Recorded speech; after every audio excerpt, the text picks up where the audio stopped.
Hello, and you're watching Dukascopy TV. Today, manufacturing data which was released from Australia, Japan, China and the UK has revealed the global economy is still struggling. Right now, I'm joined on the line by Carsten Valgreen, partner at Applied Global Macro Research in Copenhagen. So Carsten, let's begin with Australia.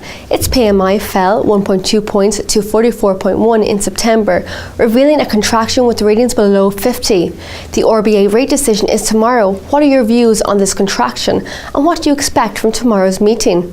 I don't think, right now, there's no doubt that we are, in a very weak situation in the global cycle, mind you, and that is always, point in time where monetary policymakers and policymakers in general will be, doing anything they can to start support the economy. So I think there could be more easing globally and also there tomorrow. I'm not sure how much more easing we will have. We'll be looked 3 to 6 months ahead, because once the manufacturing indicators turn around, monetary policymakers tend to turn around as well. But right now, as things are, everything is weak and we are going to have more easing. The National Bureau of Statistics and China Federation of Logistics and Purchasing today revealed China's manufacturing decreased for a second month for the first time since 2009. What are your thoughts on this? And mind you, while this is only the second month at below 50, we have had, weak PMIs and at this level for the last, 6 to 9 months. So it's hardly a new thing that Chinese manufacturing is sluggish. It's been so for a while. And Japan's manufacturing data, which was also released today, appeared sluggish.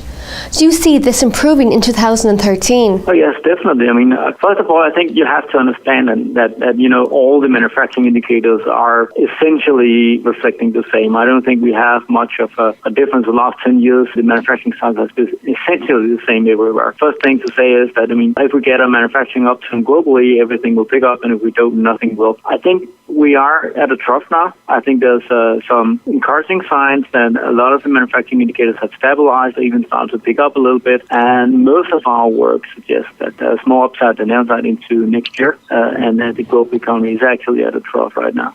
UK manufacturing fell in September by more than many economists' expectations.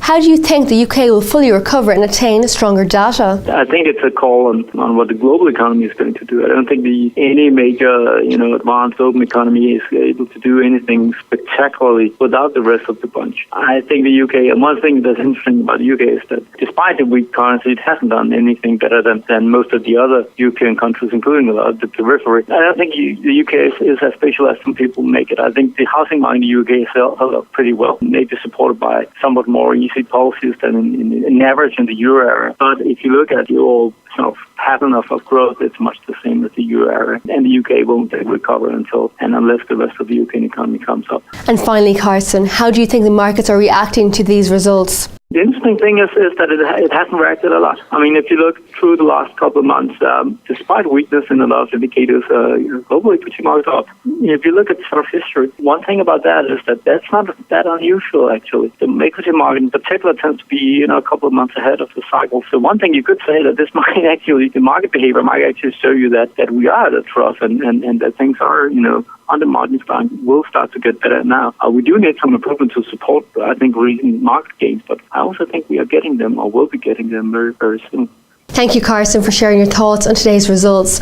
I'll be back tomorrow to look at the RBA rate decision, so make sure you tune in for that. Goodbye.